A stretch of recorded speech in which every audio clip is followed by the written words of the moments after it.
Welcome, listeners, to another episode of Panel Pals, the comic book podcast for thinkers. We're your hosts, Diane Hitchings. And So, Jack Jack, Stewartson. how are you? How are you doing today? I can't complain. I'm doing okay. How are you? I'm doing great. It started raining a little bit. To be expected, I guess. Can't complain, since it's been really hot and dry recently, so I will not be annoyed that it's currently raining, and I'm gonna have to bike to work in the rain tomorrow morning. That's fine. I don't miss that. Yeah, whatever. At least it's not snowing. It's June. It better not be snowing. A question that is relevant to our discussion today. Yeah, you make Sure. make anything good for food recently? Any good dinners?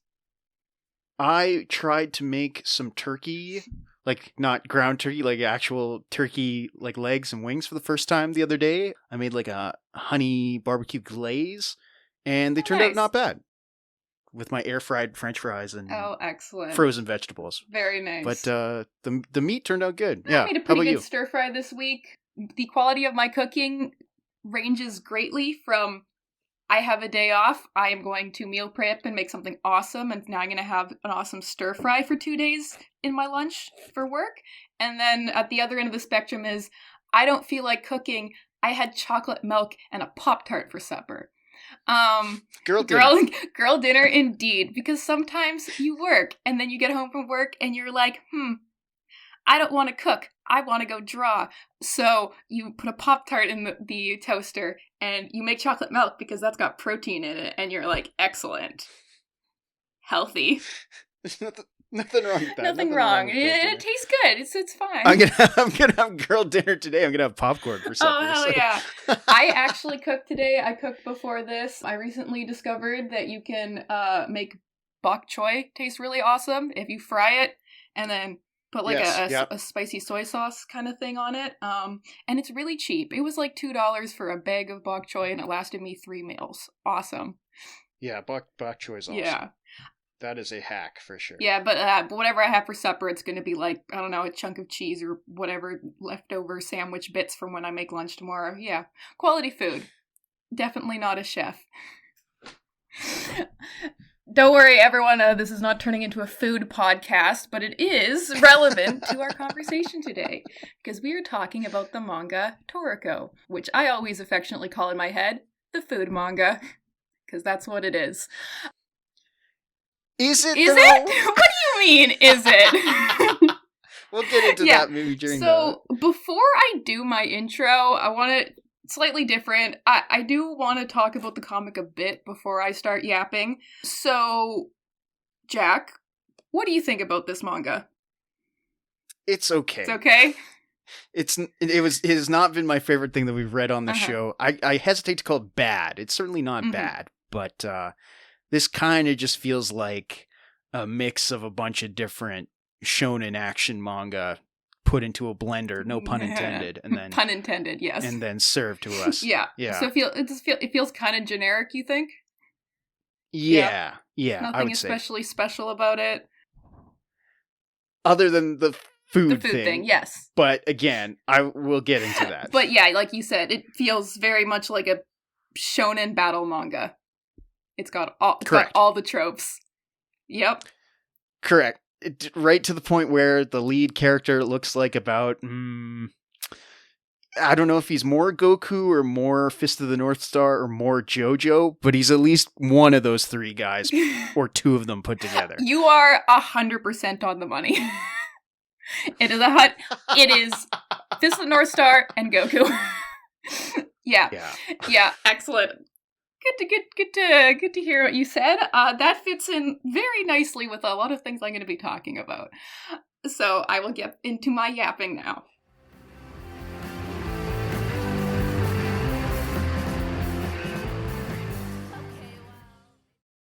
What constitutes a success? And conversely, what constitutes a failure? Do we measure ourselves against ourselves, or our peers, or the industry norm, or our own aspirations? What can we do to make sure we don't fail? And can we even make sure of such a thing? How does luck play into this? What do we do about the factors outside of our control? So, about being a success. I would pose a hypothetical, but we're talking about comics here, And specifically, we're talking about shonen manga. And even more specifically, we're talking about shonen battle manga. Like all genres, shonen battle manga have their tropes which define the genre. Of course, there are series that are outliers, but we're talking about what's the norm for a popular, successful shonen battle manga. What's the recipe? Always, we have our protagonist, who is loud and outgoing, and is probably an orphan, and usually has a big appetite. Oh, and of course it's a guy. Of course it is. Put him in a world with a gimmick of some sort. Ninjas, pirates, shinigami, magic. No matter what kind of world, you gotta have a power system. Bonus points if there's some numerical value that helps you tell who's stronger. And this power system is probably complex, like stupid complex, and as a reader, you're gonna have to suspend your disbelief for how it works. Next then, you make the power scaling insane, where at the start you're fighting like one strong dude and by the end you're fighting the planet. And then toss in some rivals, some friends, a lot of manly showing off, a lot of almost homoerotic camaraderie, a couple training arcs, a mandatory time skip, a perfunctory love interest, and voila, you have a shonen battle manga. You've got the recipe for success, right? What defines success? Is it getting published in Shonen Jump? Not getting prematurely cancelled? Is it selling millions of volumes? Getting an anime adaptation? A video game? Is it writing the story you want to, exactly as you want it, and having people love it? Is it having a lasting legacy where people continue to talk about your series long after it's ended? What if the goal for what success is was becoming one of the next big three? Toriko is a shonen battle manga that ran in Shonen Jump from 2008 to 2016. The series is comprised of 396 chapters compiled into 43 volumes. The mangaka behind Toriko is Mitsutoshi Shimabukuro, most famous for Toriko, but is also the creator of the series, Seikimatsu leader Den Takashi, which started in 1997, went on hiatus in 2002, and then got finished up in 2005. This series is not as well known as Toriko, but did win the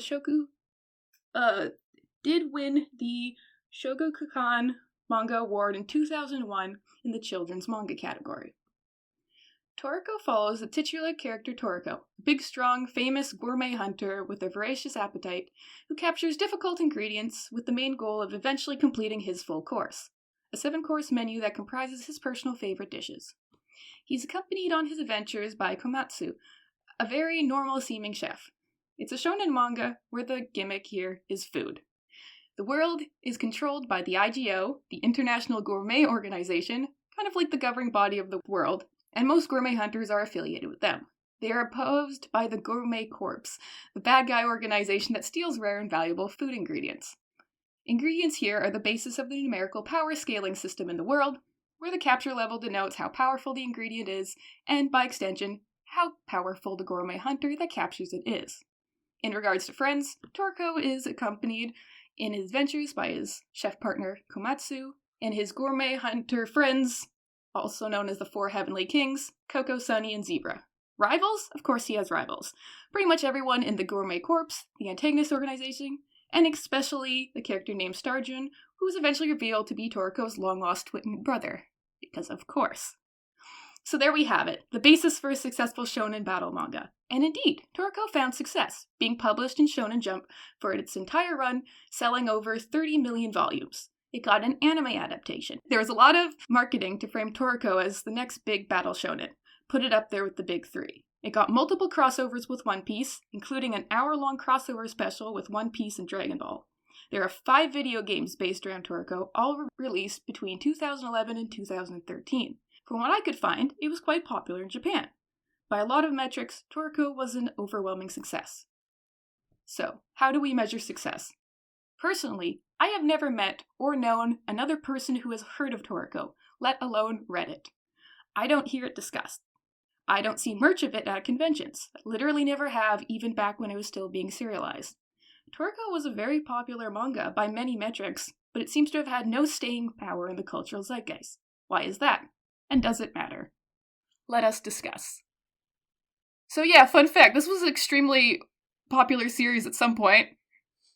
Yeah, I mean, he's on the cover of Shonen, what is it, Young Jump? Whatever they call it in Japan, like the main young boys manga. Yeah, the magazine. one that One Piece is in. Yep. Yes. Yep. Yeah. I must confess something, Diane. Mm-hmm. I didn't realize this until a couple chapters in, but Mm-hmm. I had heard of this manga before I had read this. Crazy. I saw a YouTube short of some guy, just some kid on the internet, deriding Toriko as a nepo baby of manga. Okay, tell me more. From what I recall, Uh-huh. he was looking at, the lineup of the big four: Goku, Naruto, One Piece, like Bleach. and then all of a sudden Bleach. there's this other guy, Bleach, and then there's just this other guy just hanging around also, and he's like, who is this bum? He's just a ripoff of Goku. And having read this, I don't necessarily disagree. Oh, I don't disagree at all. You want to take a guess? Do you think I like this series or dislike this series? I mean, I hope you don't dislike it, but it sounds like you're not as big of a fan of it either. Oh, I fucking love this series. Oh, okay. Well, good. Okay, good. I love it. It's one of those ones that you're like, this is kind of not great, but I love it because I can buy into how stupid it is. Gotcha. Yeah, okay. So yeah, I started reading this series in 2014, and I was reading it with my sister, and we were both like, hey, this is awesome. It is very dumb. Has all the tropes of a shonen battle manga, and it's it's ugly, it's over the top, but it's got buff guys, and it's insane and stupid, so of course I like it. I like this series so much that I bought it 1.5 times, and I will explain how that happened. So, fun fact, like, I really like this series. It's stupid, whatever. My sister really likes this series. I got some quotes for her for this episode to share. When I told her that we were doing an episode on the beloved food manga, she was like, oh my god, so exciting. I'm like, I know, right? This is in her top 10 manga that she's ever read. So, great. Wow. Okay. Interesting. Once upon a time, because we always talk about the Wee Book Inn, I was walking by the Wee Book Inn, and they had for sale, like, half of the volumes for this manga. So, like, 20-something or whatever. And I'm like, oh my gosh, that's awesome. That would be a great birthday present for my sister. So I buy it. I go back to the Wee Book Inn literally a week later, and they are selling the entire series, volume 1 to 43, and I am like, how is it even possible that within 2 weeks, in Edmonton, there has been half of this series and this entire series for sale? So I go in, and I ask, hey, I literally bought half of those volumes last week. Can I come in, bring them to you, exchange them, and then buy the rest, like, this full series for, like, the difference in price? And the person looks at me like I'm insane, but is like, okay, sure. I end up spending, like, $200 or $300 on these. I have to walk back to my car where I parked it far away because I don't want to pay for parking around White Ave with 43 volumes of manga in a box. And then I give it to my sister as a birthday present. So this is one of the few manga series that she owns in its entirety. It pisses me off because I don't own any of my favorite manga series in their entirety because they're for some reason harder to find than this stupid series, which for some reason I was able to buy in its entirety 1.5 times at the Wee Book Inn. What is the chance of that? Literally zero. It's insane. So somebody... Yeah. Not just somebody decided that they were done with Toriko. 2 people decided that they were done with Toriko. Yeah! Within like a week, and then the Wee Book Inn got all my money. So good for them. Good for everyone in this situation. Good for my sister for owning this entire thing. The funny thing is, she owns the series more than just in its entirety. Her boyfriend at the time, who is now her fiancé, bought her a volume of this as a present. And then we accidentally bought her the same thing at almost the same time. I don't know how the luck on here works for this series, but it's stupid. It's kismet. Exactly. Anyways, so, like, I like this series. It's fun. I read this quite a while ago, and I'm pretty sure I read it after I read all the actual I always say big three. I'm sorry. I always forget to count Dragon Ball in there, which is fine because I still haven't read Dragon Ball, so, like, sorry. But I had no idea at the time that this was supposed to be popular. I was just reading it like it was some other silly little shonen, whatever. It was very much later that I learned it was supposed to be very popular and they were trying to make it popular. I just got confused by, like, I'd see screenshots of, like, the anime where, like, Toriko was hanging out with Luffy and I'm like, huh? Like, I'm like, is this an edit? What do you mean this is real? Why put their fanfiction OC in this show? Yeah! And I was like, but, like, why? Why is this guy hanging out with Luffy and also Goku? That doesn't make sense to me. Oh, they're trying to make it popular? Okay. I don't really know why they were trying to make it popular. I have thoughts. Do you have any thoughts about why you think they're trying to make it popular? I wonder if it feels like a certain niche among, like, young boys manga. Like, food manga is a genre, right? Like, it is a subcategory. And so much. I don't, like, I'm not an expert. I can't name off the top of my head a food manga that would have been in shonen.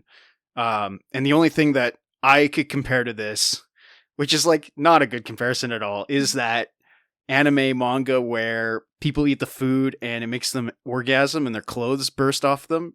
Oh, yeah, Food Wars. Yeah. Yeah, I'll talk about that at some point today. But yeah, no, that's a very different type of food manga. The only way that that and Toriko are similar is that they're shonen and there is fighting, just much different fighting. I guess there's also, like, fighting food-ons. I don't know if you're familiar with that, but even, like, that was never popular. That just got brought over to the West to fill a spot on the Fox box in 2005 or whatever. Yeah. Honestly, my best guess... Okay, so, like, it's a shonen battle manga. It's written by a guy who did a previously successful series.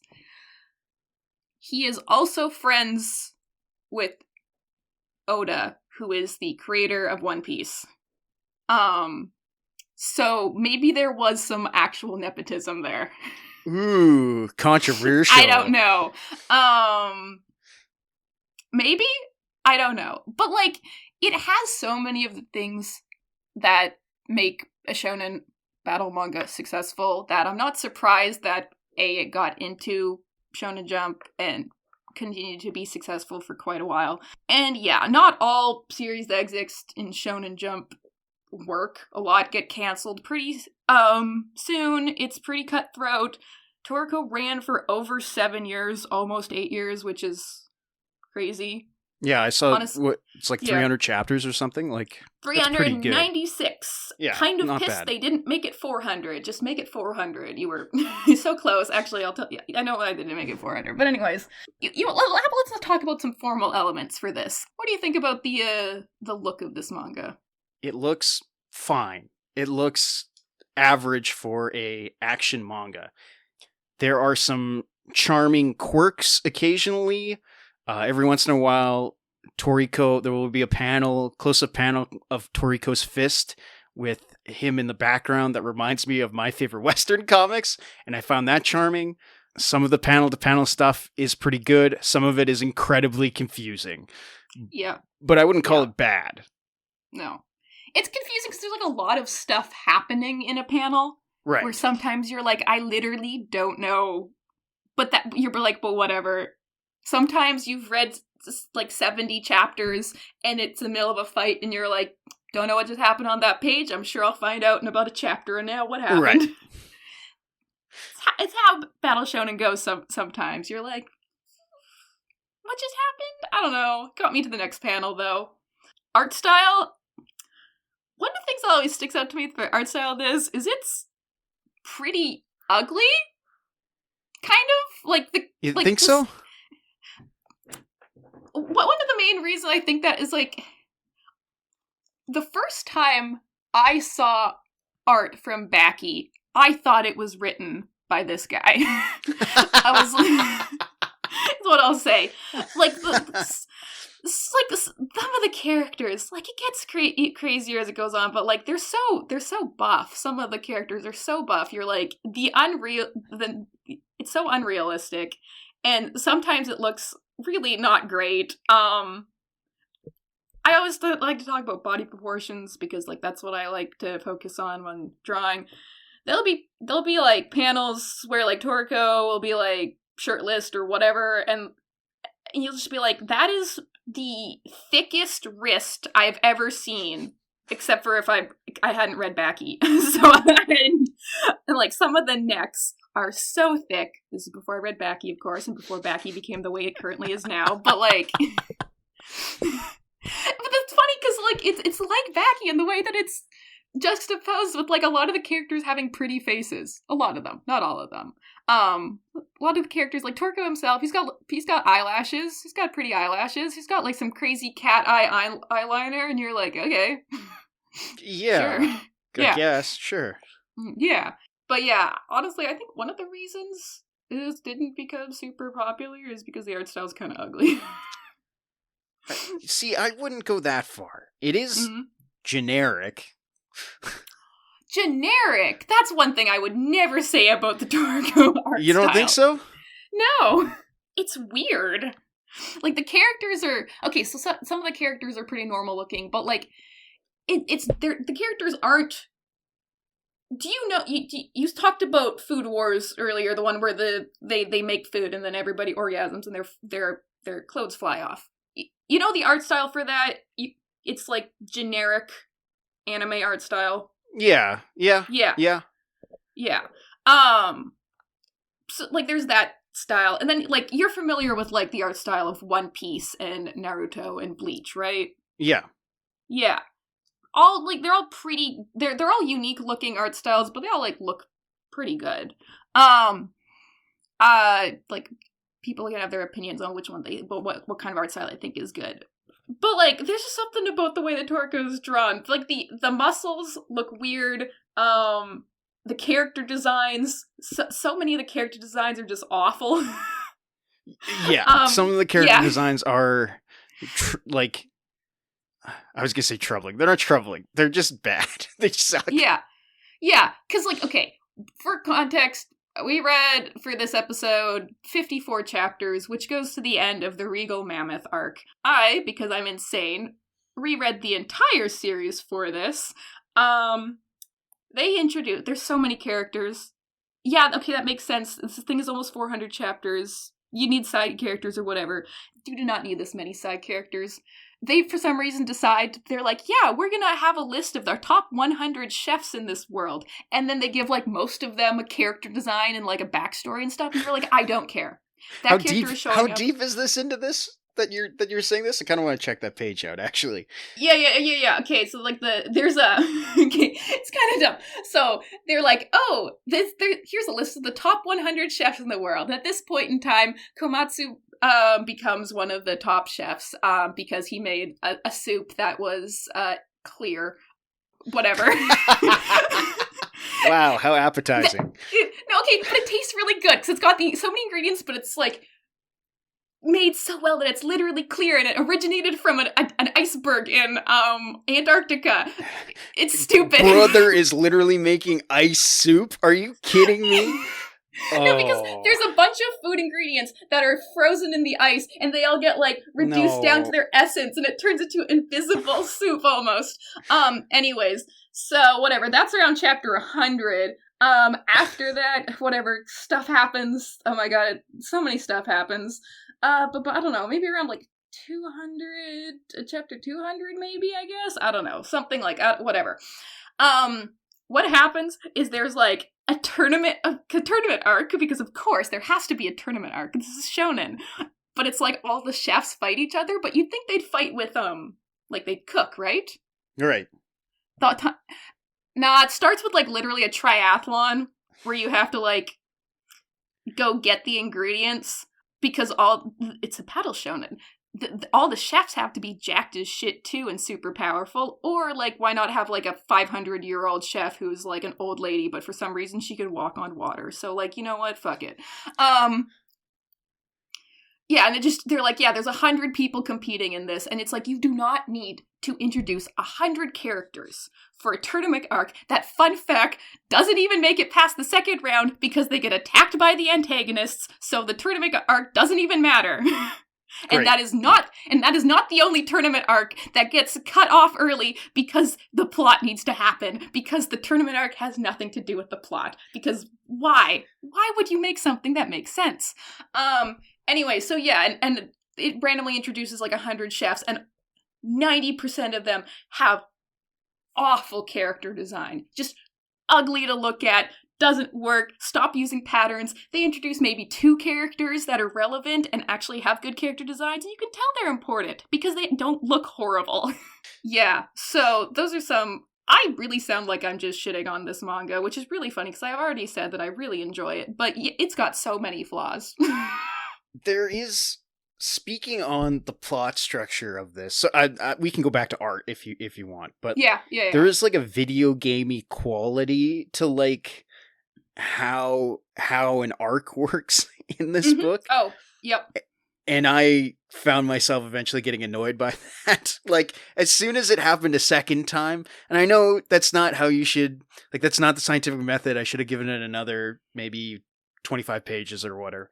Or 25 chapters before I made this assessment, but it feels like it's always the chef and Toriko discover a new ingredient or a new dish, or a new ingredient for a new dish. Mm-hmm. They are tasked to go get it. They are intercepted by a robot. They fight the robot. Toriko almost dies, but then either one of the 4 Heavenly Kings shows up or some other Deus Ex Machina happens. Somehow he doesn't die for some reason. He fights the robot. He gets the ingredient. They make the meal, and it's the best thing he's ever had. And then he puts it on his. Seven? Is it 7 course? Whatever, something like yeah. Well, relevant here. How many letters are in Pangea? 1, 2, 3, 4. Yeah, it's 7. It's 7 in the chorus.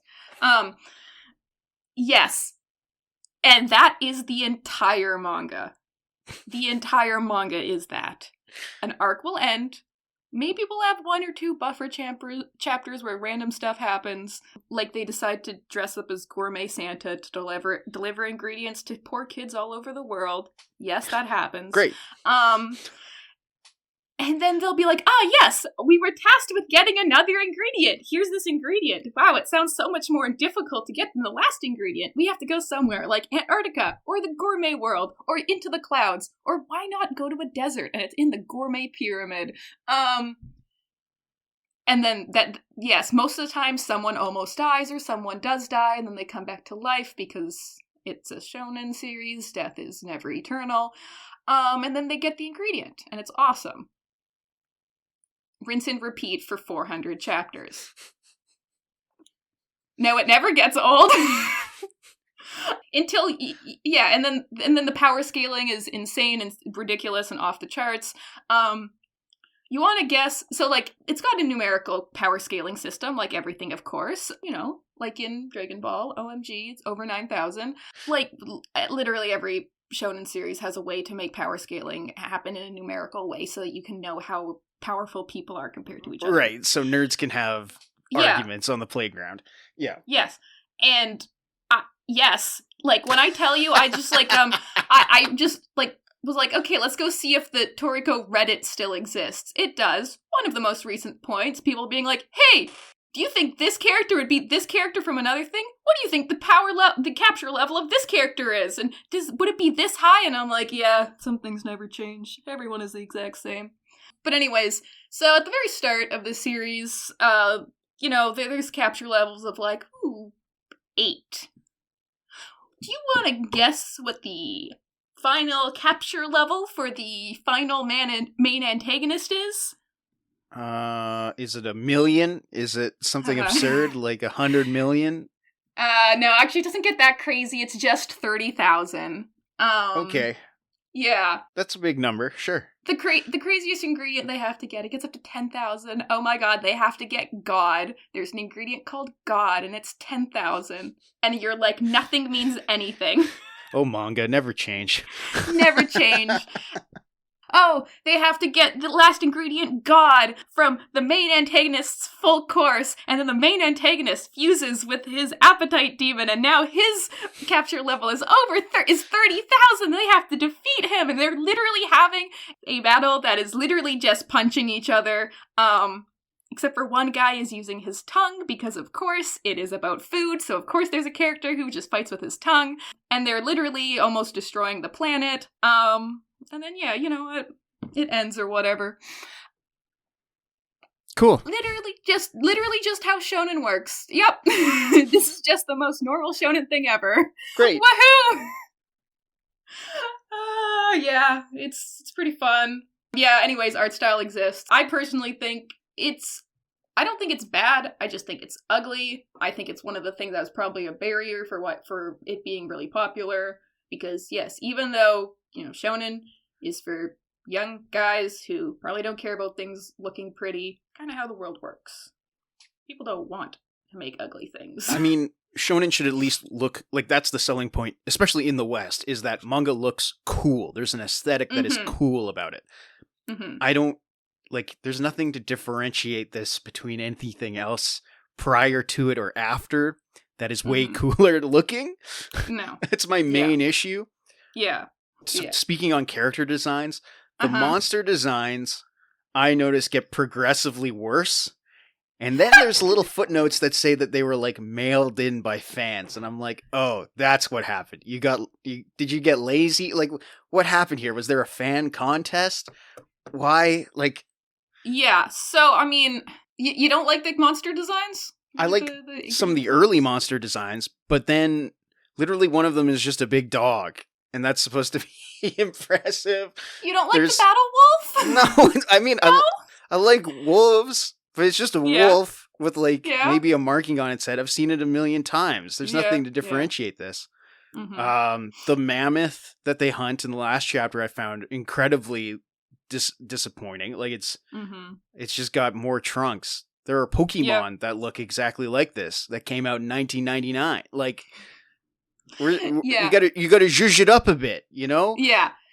The character design for the ingredients, monsters, whatever you want to call them, creatures, it's very hit or miss. Some of them are cool, some of them are not. There is literally one that's just snake but giant. Yeah. It's a snake that is said to be long enough it can wrap around the entire planet. Okay, is a snake.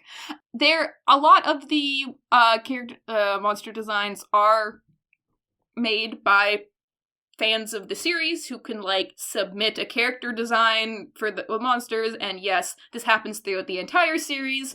Literally in the third last chapter, an ingredient that gets put on Toriko's full course got a little thing underneath it being this is from blah blah blah, from blah blah blah prefecture, and you're yeah, this, and I'll tell you, that one looked just like a funny looking mammoth. So yeah, things never change. Some of them look cool, some of them don't. There is some that do look kind of cool, literally a deer that is covered with moss and trees and stuff and is so big it's literally a moving continent. That is kind of cool. It's got a capture level in the tens of thousands, sick or something. A lot of them do look kind of stupid. The gorillas with forearms look cool. The robot, I'll give props. That's a great robot design. I like all of the robots, but nonplussed by some of the other stuff. Yeah, and I mean, I won't be too. I give a little more leeway for that because I am not someone who could ever make cool monster designs. That's not true. That's I also don't care about non-human characters, so I would never bother to make cool monster designs. I don't care, but I'm always yeah, good on you. If you want to outsource your monster designs to your fans, whatever. I don't care. Some of them look cool, some of them don't.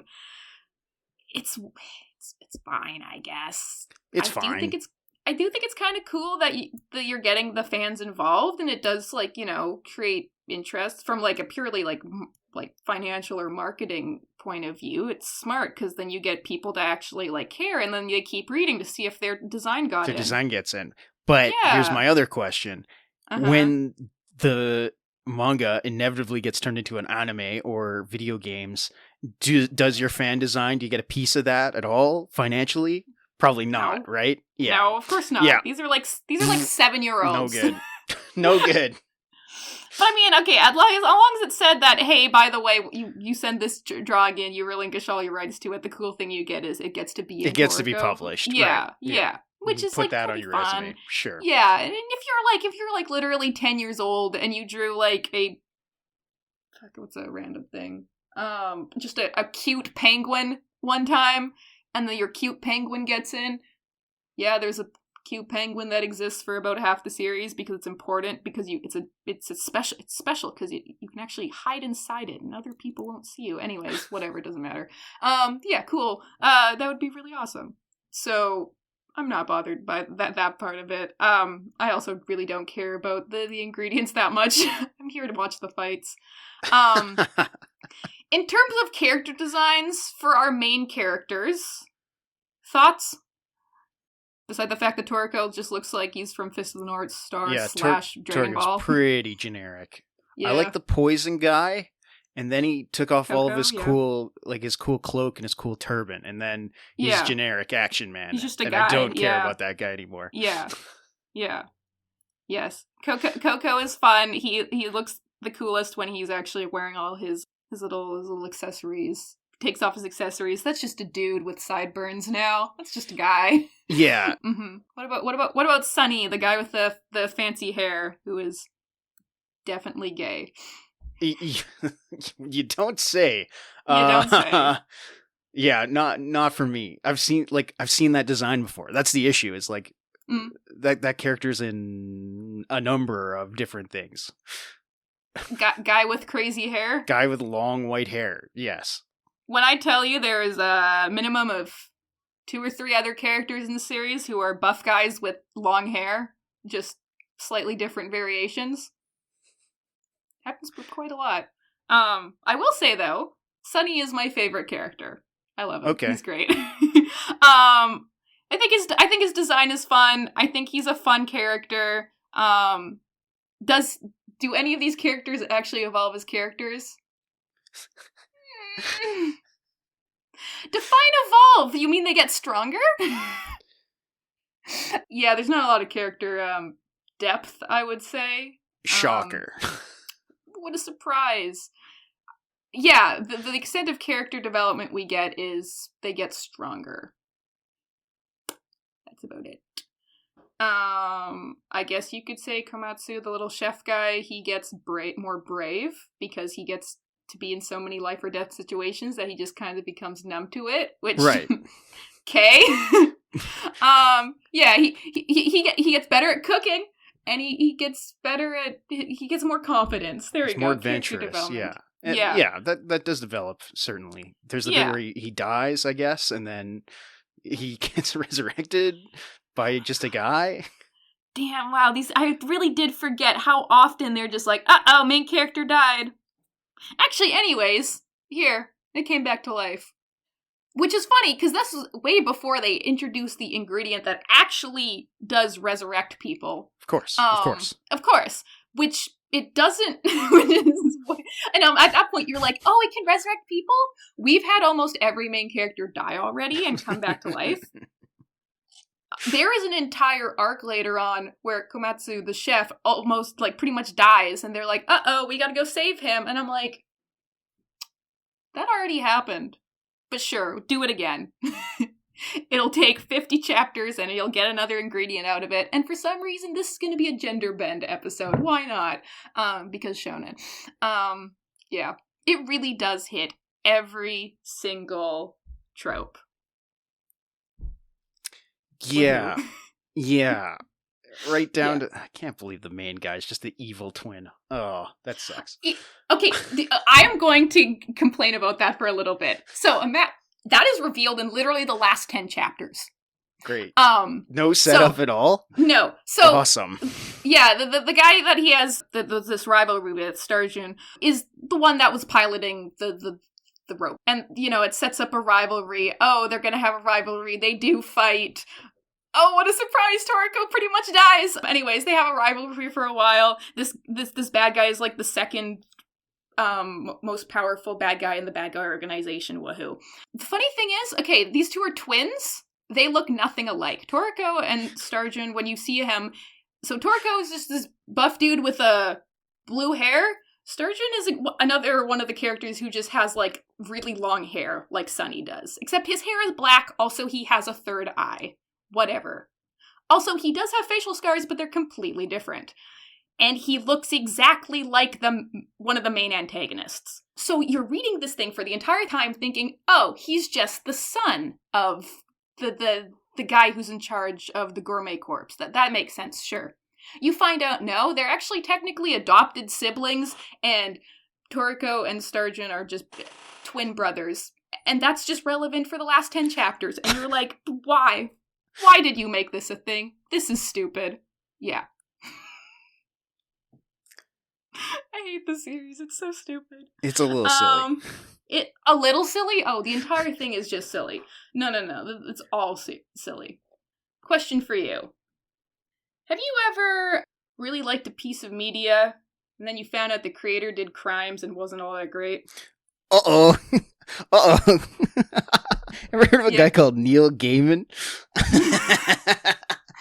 Maybe a little bit. You a fan of Neil Gaiman's work? I'm not even gonna say that I was a fan or not of his work. Once upon a time, I did read all of Sandman and did various presentations on it and its importance to the medium. And then he allegedly has been trafficking women, allegedly, and doing sex crimes, allegedly. Mm-hmm. Yeah. You know what? I guess I'm pretty based because I read Sandman once and hated it, so I knew you all hated along. It. Yeah, that is cool, actually. That's a cool opinion to have. I'm sorry, Sandman we ever gonna do an episode on Sandman? Nope. Not until he's dead. Okay. Well, I'll just say, yeah, I don't like how it looks. It's annoying. We read some Sandman for school, and it was one of my least favorite ones we had to read. So dumb. And there, me and Bevan are chatting it up like it's... Oh. And you guys are like, oh, this is so great, and I'm sitting there like, it's ugly? Why are there so many... Why do the characters look like that? It's bad! I was excited because I was like, oh, I've read stuff by Neil Gaiman. Surely this will be... Oh, yeah. Yeah, maybe he should stick to writing prose and not comics. That was one of my main things. I was like, there's so many words on this page. Maybe he should stick a... That too! Any other series you like that are by questionable people? I mean, I've brought up the Grant Morrison thing before, although, they've walked that back. Warren Ellis, I'm a big fan of his, specifically his Wildstorm work and some of his Marvel stuff, and he's been accused of sexual misconduct by hundreds of women, Sometimes it can't be helped on what you like and what you don't. Yeah. How good are you at the whole separate art from the artist thing? And or do you think that is actually possible? It is possible, but time is a factor in that. And significance of the work, I think. Here's an example. David Bowie, right? You like David Bowie music probably, right? Yeah. A woman wrote a novel of her experiences as a teenager sleeping with rock stars where she alleged that she had slept with David Bowie, who David Bowie then later corroborated and apologized for. That's a bad thing. That was a thing that was going on in the 70s with various musical entertainers and artists. The industry was very seedy, probably continues to be very seedy. That's just a real, that's a reality of the system, of the big corporate music system. I'm still going to put David Bowie on my iPod, though, because I like that music. I already have the music, right? Like, David Bowie's not getting more money from me. I'm not streaming his music. I already have it. He's dead. He can't actually benefit from it anymore, just as a state can, or the music label, right? Like, so in that way, you can, right? Financially, I should say, you can separate the art from the artist. If you buy a used book by Neil Gaiman, for instance, Neil Gaiman's not getting a dime from that sale, so you're not really helping him. Exactly. That being said, I try not to see movies that star Jared Leto because I just don't like that guy. Yeah. Even though he's in some cool projects. Mm-hmm. Yeah. Yeah, this is I'm happy that I got the entirety of Toriko secondhand. So, yeah. Anyways, you know how I said in the intro that Shimabukuro's first series went on hiatus? Would you like to know why it went on hiatus? Oh, I can only guess. In 2002, he was found guilty of paying a 16-year-old for sex. Yeah, that's bad. He was sentenced to 2 years in jail, but the sentence was suspended. I don't believe he spent any time actually in jail. And then remember, this was in 2002, and then 3 years later, he finished his series. There's only a couple of chapters left of it. And then in 2008, he started writing Toriko in Shonen Jump. Have you heard of the Rurouni Kenshin guy? Yes, we brought that up before on the show. Yeah. Yes. In 2017, Nobuhiro Watsuki, the mangaka behind Rurouni Kenshin, was found to have hundreds of DVDs of CP at his house. His manga at the time, Rurouni Kenshin the Hokkaido arc, was put on hiatus. He was fined 200,000 yen, and then the series resumed serialization in 2018. He was convicted and fined in February 2018. His manga resumed serialization in June of the same year. For a more contemporary case, in 2020, the writer of the series Act Age, Tatsuya Matsuki, was convicted of inappropriately touching 2 middle school girls. He was fired, the series was cancelled, sales of the manga were suspended, planned stage play was cancelled. Despite all this, Mitsuki began writing manga under a pen name for a different company. It was eventually found out that he was hired and was writing under a pen name, and people got extremely pissed about this. Rightfully so. What do you mean they just let this guy come back? And again, like the creator of Toriko, Shimabukuro, what do you mean they just let him come back? And you know what the part that pisses me off almost the most is? The series he was writing at the time, Seikimatsu Leader Den Takeshi, that's a series for children. Yeah. With a demographic for kids.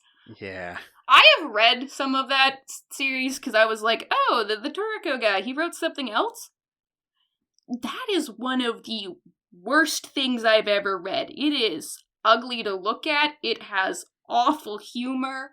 It's so bad. I don't know how it won an award. Maybe I just have an extremely different idea of what humor is, because this is for, I guess, specifically for, like, elementary school boys, and I guess the amount of, like, weird sexual harassment jokes that get made, though, I'm like, hi, can you not? Anyways, that series sucks. I would recommend nobody ever read it if you like it. If someone likes it, cringe. I don't think anyone would like it. I don't know why, man. But yeah, he was in the middle of writing a series for children and then gets convicted of a crime against a child. A sex crime against a child. What do you mean they let him come back and continue writing things? Yeah. I've seen discourse about it, of course, because everybody on the internet has, like, the worst takes, of course. I don't care if apparently she said she was 18. I don't care if he apparently felt bad and apologized. I don't care if he apparently did his time and paid for his crime. The reality of the situation is a 16-year-old was hurt. And so I don't care. I don't care if he feels bad about it.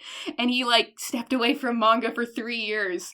Also, 3 years, not a long time. Like, not really a long time. He didn't go to jail! Yeah. And he just came back! So anyways, fuck you. This pisses me off. I found out about this way after I had ever, like I'd finished Toriko. The series has ended. This is after I bought the entire thing. I'm like, I feel so betrayed. I'm pissed. I was 16 years old when I began reading this series, and that pisses me off. I'm like, you little freak, I hate you. Anyways, I feel strongly about this, fun fact. Yeah, so... As, like, you should, right? Yeah. Like... I got betrayed. I got so betrayed. I feel the same way anytime I learn of someone whose work I have enjoyed previously who turns out they're not a good person. Yeah. It is a betrayal. Yeah, it sucks because I'm like, this is like it's not. I guess it's not really a great series, but like I enjoyed it a lot. It was super fun. And of course, then there's the thing about why does this keep happening? Why do they keep letting sex criminals back into the manga industry? What do you mean they found mountains of CP in a guy's house and he came back and continued writing his series? Which I think, I don't know, is it still going on? I don't know. Will I ever read Rurouni Kenshin? No, I will not. I don't care if it's good or whatever. I'm never gonna touch it. I'm pissed. Yeah. Yeah. And it keeps happening, just like, like I said, this other this act age writer that it happened in 2020, and for some reason they let him back into writing, just like the author of Toriko. He got more famous and more successful after his crime happened. Yeah. It's a sad reality. It is of the manga industry specifically. Like, it sucks. And I can guess why.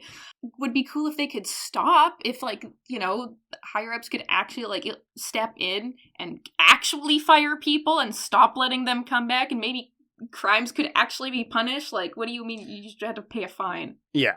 Pay a fine.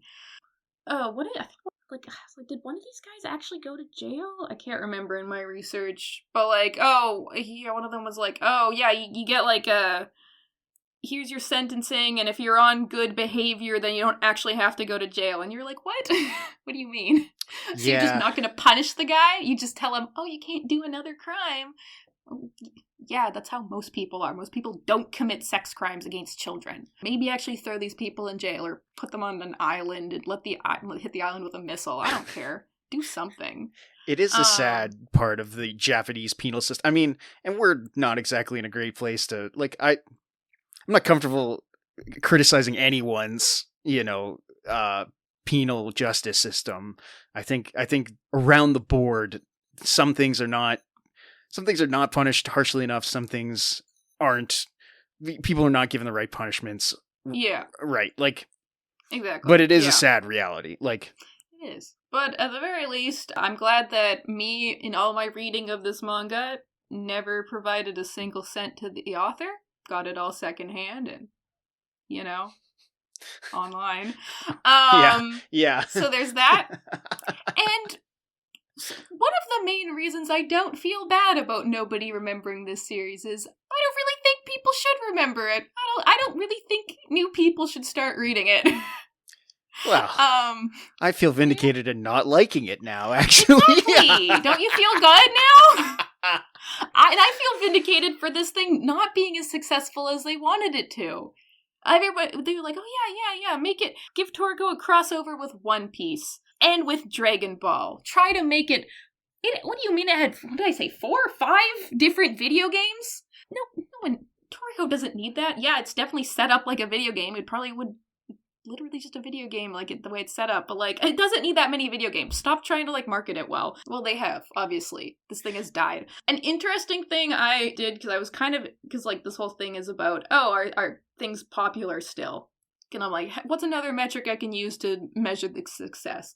I went on Google to look at Google Trends to see like how popular, how many people searched for Toriko. Unsurprisingly, it's almost like negligible since the series has ended. Makes sense. And I was like, you know what? I'd love to see what this compares with to, like, the other big 3. I took Naruto and One Piece off the list because they were so much more popular that it made even Bleach look unpopular. That's so funny. There are series that are way less of a push to be popular that are way more popular. Like, I compared it with Food Wars, the ones that you mentioned earlier. And pretty much the entire run of Food Wars, it was, more popular than Toriko ever was. It still has more search interest than Toriko does. Potentially it's the ecchi elements of that series that really gave it a following. I was going to say, I can think of one reason why. I can think of one reason, yeah. I have read some of Food Wars, and, like, it's fine, I guess. It really is in the vein of, there's a surprising amount of manga that's just about making food. So, like, I'm sure you could actually learn actual cooking from Food Wars. You cannot do that for Toriko, obviously, because nothing in Toriko exists in the real world. Thank God. But, like, I compared Toriko with things like, there's a series called Assassination Classroom. You ever heard of that? Yes, I've heard of that, yep. Yeah, that was, like, it started way after Toriko and ended, I think, around the same time.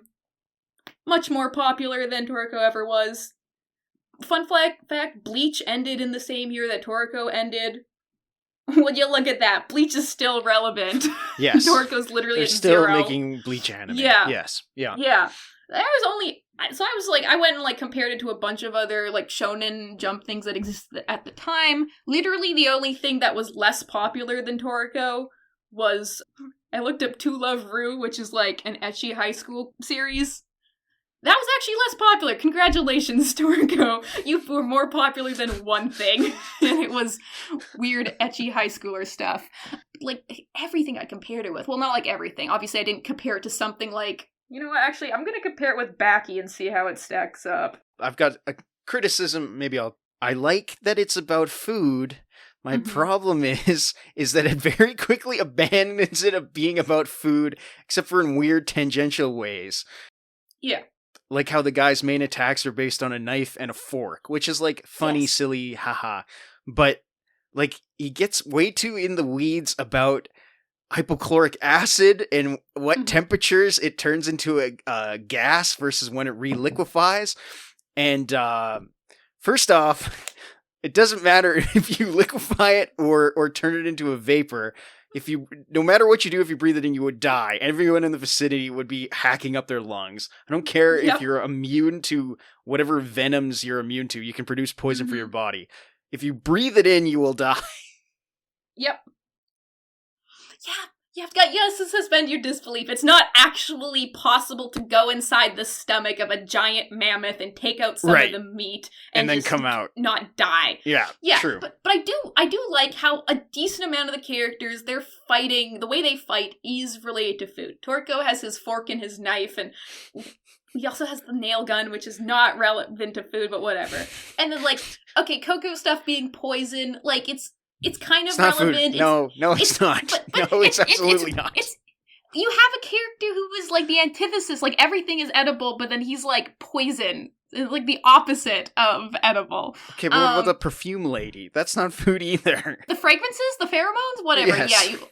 Yeah.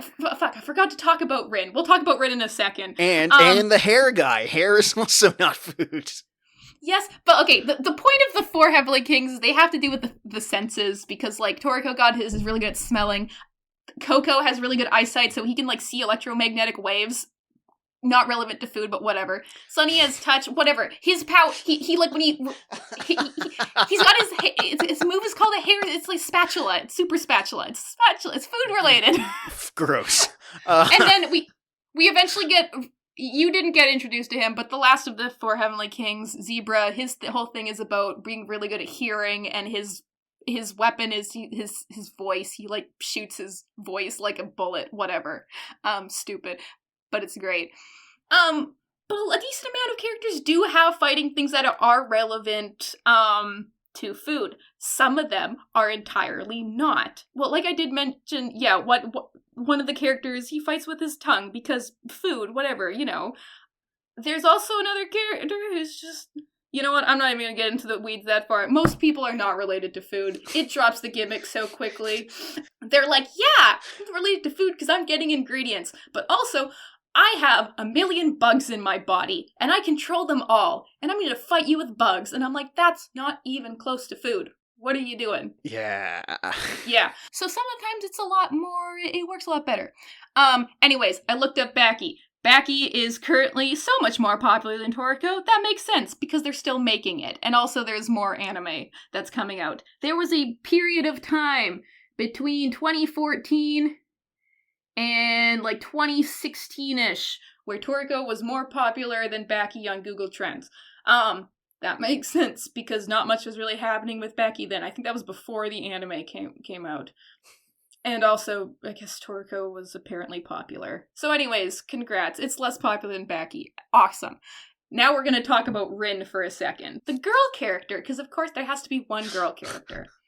There is actually more than one girl character, but like, whatever, who cares? Yes, she fights with, well, not really. She doesn't really fight, because of course, girl character. She has fragrances, whatever. Like I said in the intro, there's gotta be a stupid love interest. This character literally exists just to have a crush on Toriko for no reason. Is it ever explained why she likes him? Not really. He's nice. He gives people food. He's kind. Whatever. He's like muscular. He's like I could see it. Sure. Yeah, he's not ugly, I guess. Throughout the entire series, he literally barely gives a shit about her. Shocker. Yeah, what a surprise. And then at one point in time, she's like, hey, we should get married. And he's like, okay. And everyone's like, wait, what? Again. And she's like, and generic shonen protagonist. They couldn't even put effort into it. Like, she's literally like, wait a second, I think I misheard you. Let me try that again. Marry me. And he's like, okay. And everyone's like, what the fuck? What do you mean? And obviously she's stoked about it, but everybody is every other character at the moment is like, what do you mean? You can't marry her. You already have a partner. The chef. The chef, of course. Of course. Which is when I get into, one of the final things I want to talk about, which you probably did not see very much in your reading. One of the main parts about shonen is the camaraderie between characters. This series does such a bad job of portraying the camaraderie that it comes across as almost intentionally homoerotic. And you probably did not get very much of it in the first chapters, but when I tell you that there is legitimately a 3-chapter build-up where everyone is like, hey, Toriko, you really should think about your future.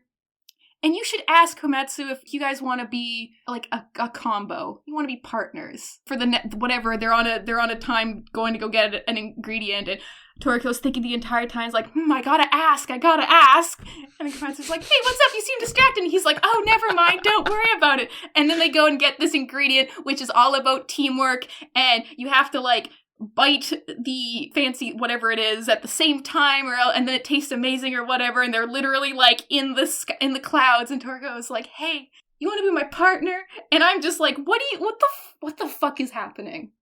Did you and when I tell you, this is like not a rare occasion in the series. This kind of thing happens all the time. I don't know why they bothered. It's like so many other things in this series. It was aiming for a shonen trope and just didn't succeed very well in portraying it. Like, yeah, we got the bros before hoes mentality, except then you get you literally have the entire cast telling the main character, hey, you can't get married to that girl, you're already literally married to that guy. And you're just like, what are we even doing here? What is happening? I'm so confused. I don't know what to say about this part. It just confuses me the entire time. Every time I reread this, I'm like, what's happening? What are you trying to convey here? Anyways, yeah, Toriko gets married to Rin in like the last chapter because of course that's how it's gotta end. He gets married to the girl character. Yay, they have a giant wedding. Yay, he literally doesn't care because then he just like fucks off to space in a giant clam to get more ingredients. Great. Good. Yep, that's how the series ends. He's like, I got married last chapter, solved all the world's problems. Hey, my actual life partner, let's go off into space in a giant clam and get more ingredients. And then that's all, folks. That's how it ends. What do you mean that? What the fuck is this series? Everything about it is questionable to me. I'm going to read you a short little summary from my sister, because I asked her, hey, you like Toriko? Please give me your 2-sentence opinion on it. Here's what she said. It's one of those mangas that you can really get into once you acknowledge the innate silliness of the concept. It's got some fun ideas, great fights, and some wonderful character moments. It's also got maybe my favorite manga character of all time, but eventually you'll take a step back and realize how much of it fails at being a competent manga, and how the climax squandered what I have to assume was an accidentally good setup. Can you lose the plot if you never truly understood your own plot?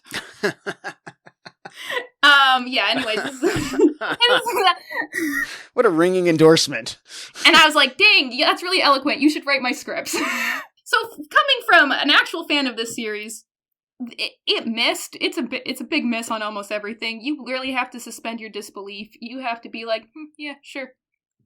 That makes sense. I'll just keep reading. Just gonna ignore that.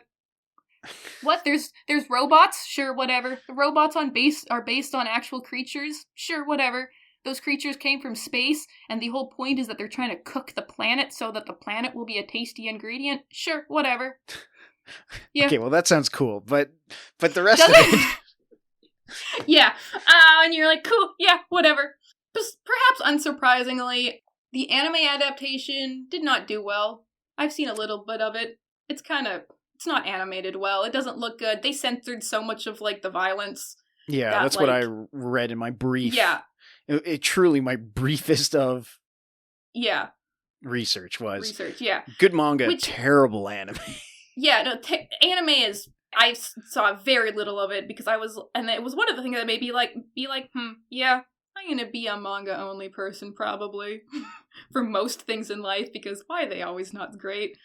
So yeah, anime didn't do well. The series started slipping in the popularity rankings. The manga sales drops. The ending was rushed. The entire final arc happens at a breakneck speed, and I was like, why are we skipping past so many things? Oh, because it stopped doing well. So the ending got rushed. The mangaka did try to make another series after this in 2020, a series called Build King, which is pretty much just this series, but it's about building stuff. Oh. I guess. I don't know. I have never read it. That actually sounds interesting. Does it? Okay. Well, guess what? It started in 2020, it ended in 2021. There's 3 volumes. It would be a good read. I've never read. I might sail the 7 seas for that. To me, this is the closest that Toriko ever got to spiritually being part of the big 3. Because it's very similar to how Kishimoto, the creator of Naruto, started a new series called Samurai 8 in 2019, and then it got canceled in 2020. I think it had like maybe 5 volumes, I don't know. A very low amount of... It's literally the exact same thing. Someone made something popular, and they tried to do a different series that is literally just Toriko, but instead of food, it's about building. What if we had Naruto, but instead of Naruto being about ninjas, it's samurai? Didn't work. It's hard to beat the sophomore slump, man. That's it's tough for anybody.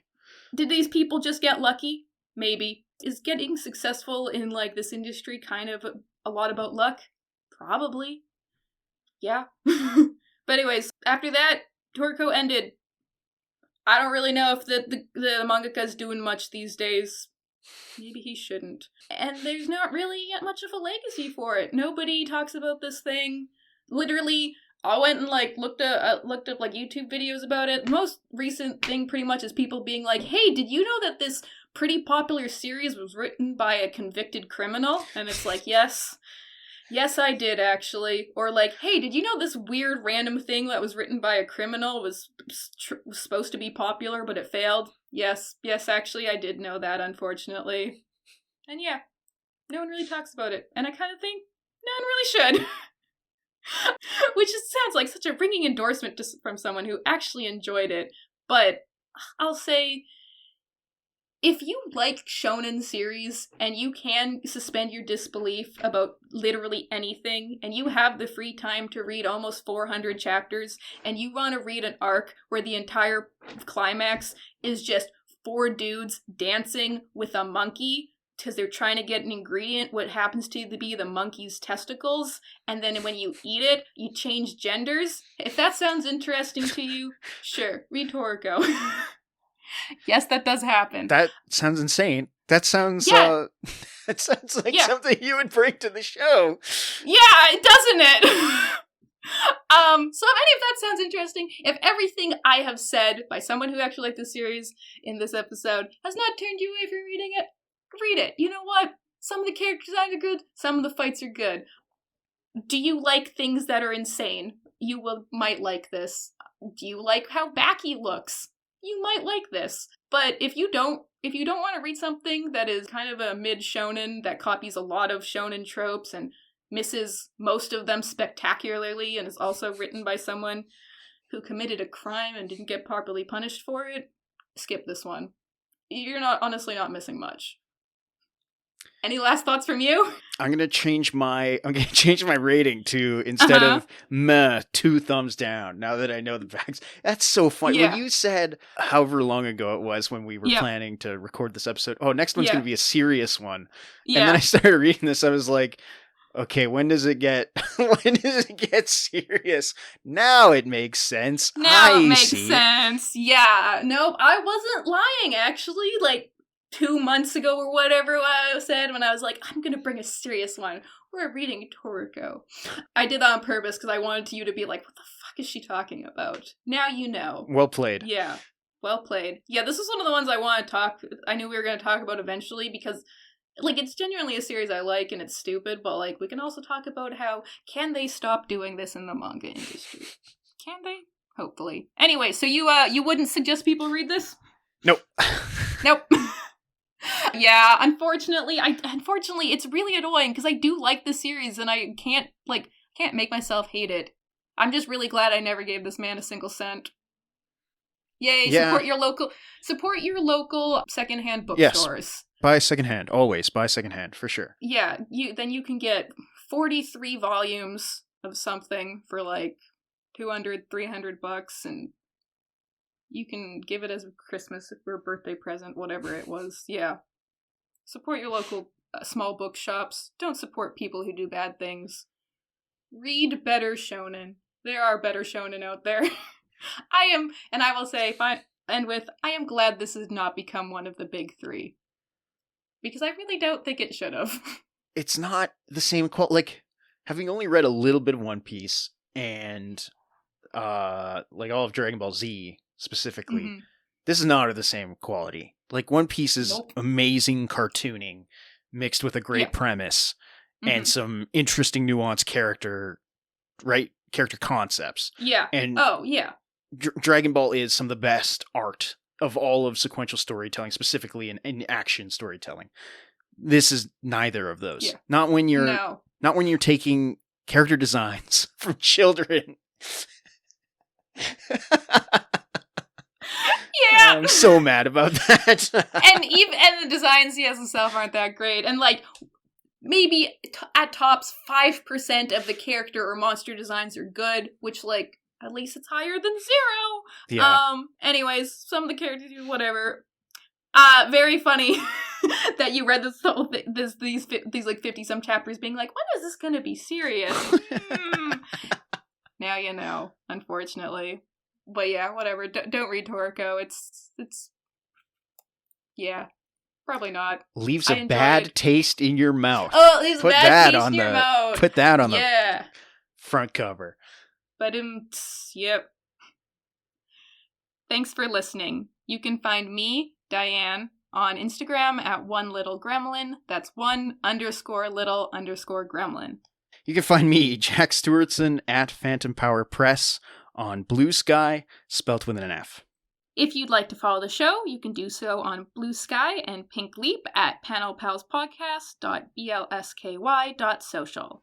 All of our links are in the show notes. If you like the show, please rate and review on your podcast provider of choice.